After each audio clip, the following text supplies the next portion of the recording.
Hi guys, welcome to my video, and today I'm going to be showing you how to make scrunchies. There are thousands of videos how to make this, thousands of different ways you can, but I'm going to be showing you how I make it my way, and I've really done a lot of trial and error with this, and I hope it really helps you. It's one of the first things I learned how to make when I started sewing, and it's so useful, and you can kind of get addicted to it because you can never have enough scrunchies.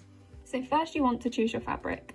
You can really play around with this. Scrunchies really work with any kind of fabric as long as it's not too stiff, which makes it really great for any leftovers you might have.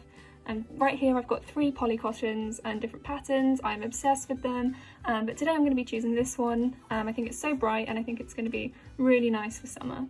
We'll need to actually make the scrunchie. Of course, we've got the fabric right here, as well as elastic, 7.5 inches long, and the width really depends on how thick or thin you would like your scrunchie to be. Other items include fabric scissors to help cut your fabric. Ruler is really important to make sure you've got those really nice clear straight lines. Of course, a bobbin and a thread, some pins to put them in place, and some safety pins, which will be really important for making this. Thread scissors are known as extra, but I just like them as it's quite hard to cut with the fabric scissors the tiny little pieces of thread. And of course, we'll need a sewing machine. Next thing we want to do is to measure and cut out our fabric. I also like to iron my fabric out to start with. I did this yesterday, so I was like, that'll be fine by now, as I think it creates much cleaner lines and it makes it a lot easier to cut. One little trick I found is that it's really great to start cutting from the corner of where your fabric's already been cut, usually by wherever you bought your fabric from. You know, they're already a clean line and the edge is a clean line, so it kind of halves your workload there. Looking at the wrong side of the fabric, we're going to be measuring 24 inches by 3.5, and because this is, you know, it's quite rare to get a table or a space that you can cut out that is 24 inches. Because it's a scrunchie, it's a rectangle, I like to fold my fabric in half, so now we are at 12 inches on this side. Let's check. Yep, 12, and that will be our length, so when we open it up it is going to be the full 24. As for the width, we are going to go down to a 3.5, so we just take it from the end where it has been previously cut, mark it off in 3.5 with a scrunchie because it's not going to be visible and it's going to be on the inside. Any kind of pencil is fine. I kind of find tailor's chalk a bit annoying to use, it never really comes up for me, but so yeah, I always think a pencil is fine if I'm honest. So we're going to go to the other side as well, and we're going to go for a 3.5 here. That's just so the lines connect, otherwise it's going to be a bit of guesswork. 3.5, and then we just connect the lines.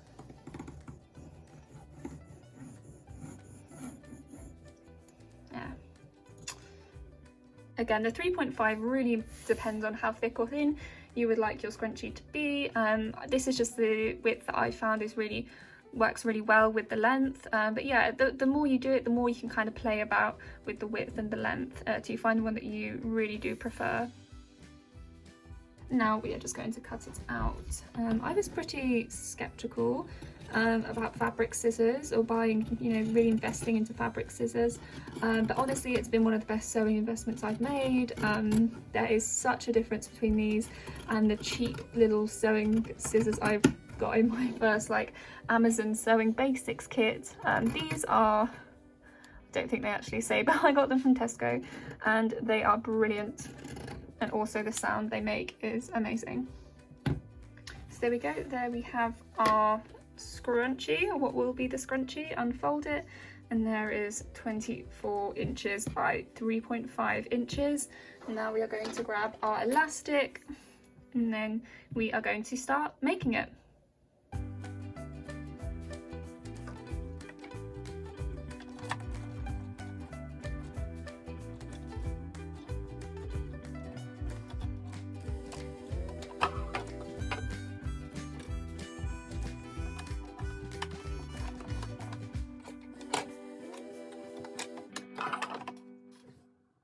We want to get our fabric and we want to put the right sides facing, so the good side, or the design you want your scrunchie to be in, we want to fold inwards. Optionally you can use pins for this, but I am a bit lazy and I think it's a lot quicker by just following along and folding it as you go.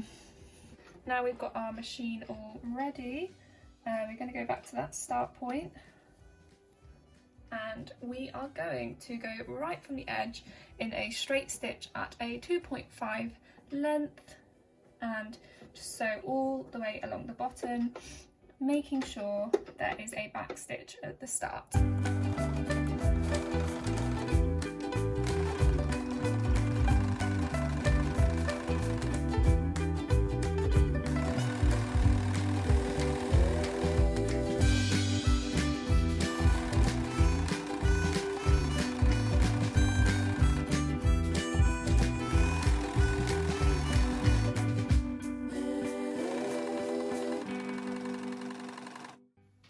Now you want to get about 1 inch to 1.5 inches away from the bottom of where you've just sewn, and you want to leave it open and back stitch a few times when you get there. This just is so it leaves a little flap, and it makes it a lot easier when you are folding it inside out and pushing through the elastic.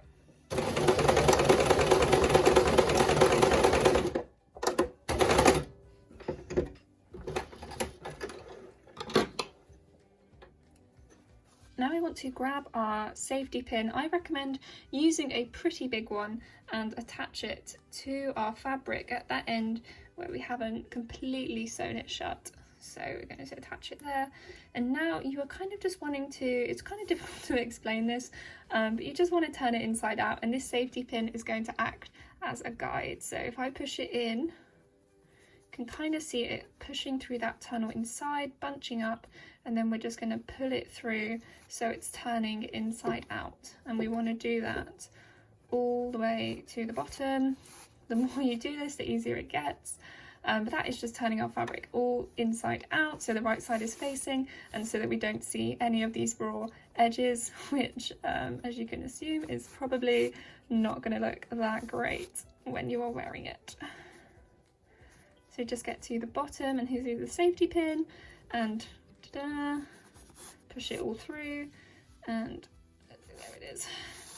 And there we go, all the way through, and our scrunchie is the right side up. Next, we want to grab our elastic and push the biggest pin through the elastic quite a way in, so that there's no risk of it getting ripped if you put it too close to the edge, and secure that in. We want to use our second safety pin, put that in right through the middle as well, and grab our fabric and to the edge where again that is that opening, and the side with the elastic here, we're going to attach that to the fabric so the thread stays up here.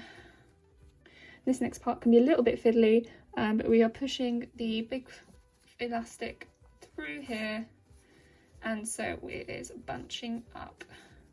So underneath here you can really feel it through the fabric, and you just want to keep hold of that, and you should be able to see the shape of the scrunchie taking place. There we go. There are going to be times where you lose it in there, but again, the more you do it, the less often that happens. There we go, there's the elastic, and it is the end with the pin, the elastic.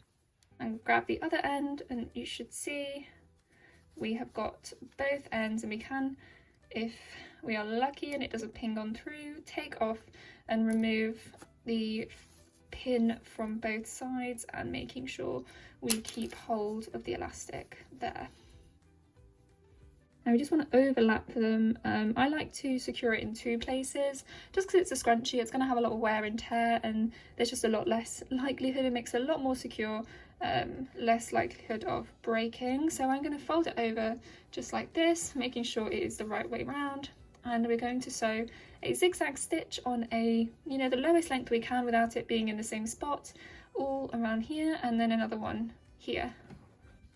So underneath, we might have to do some fiddling about. It can be a little fiddly, but we can use our foot on the sewing machine, so where we have it in the right level, it is just clamped down there and it stays there hands free. So I'm going to change it to 1 into a big wide zigzag stitch, and then we're just going to secure that.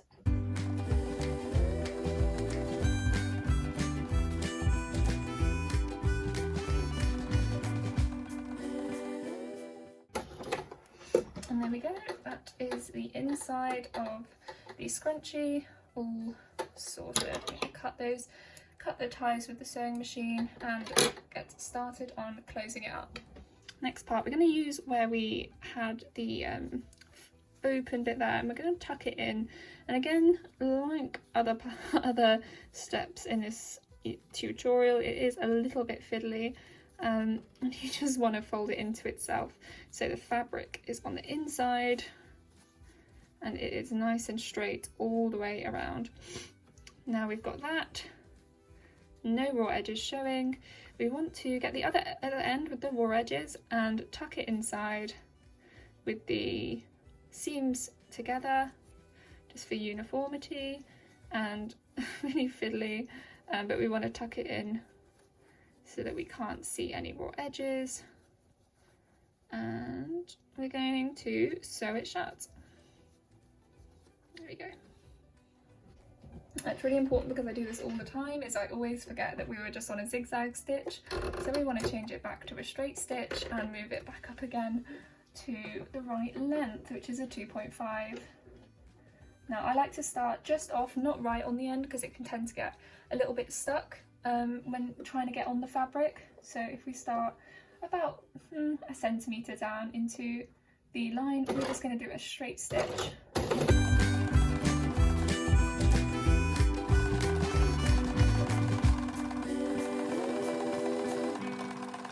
Making sure to back stitch it shut, making sure it's all safe on the other side, and then we are cutting ties with the sewing machine, which has got a little bit tangled up here, but no worries. Now there are so many different ways that you can close up a scrunchie.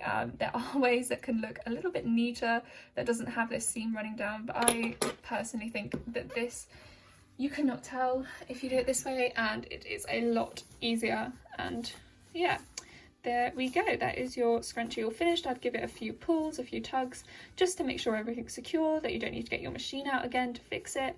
And there we go, all finished. Here we go, here is the finished product. Gorgeous, lovely, really sturdy, really strong, and I find this is the perfect length for my hair, just to get it up and secure in 2 rolls, I guess you'd call it, in 2 folds. But if your hair is a bit thicker or a bit thinner, you might need to alter the sizes of the length and the width a little bit, but this is what works for me. I have pretty standard thickness of hair, so I think this works perfect for me. But yeah, feel free to alter and do a bit of trial of it yourself to find out what works best for you. So once again, thank you so much for watching this video today. I hope you like your scrunchie. I know I'm really happy with mine. I really enjoy making these, and I really want to kind of get out my comfort zone and make these a lot more. I really enjoy them, and so let me know like if you really like it, like the video, if you have any comments, any kind of ways I can make it better. I think sometimes I talk a little bit too fast, and I will try and work on that. But yeah, if you want to comment, if you like, and if you want to subscribe to see more of these, thank you so much for watching today, and I hope you enjoy your scrunchie as much as I love mine. Thank you.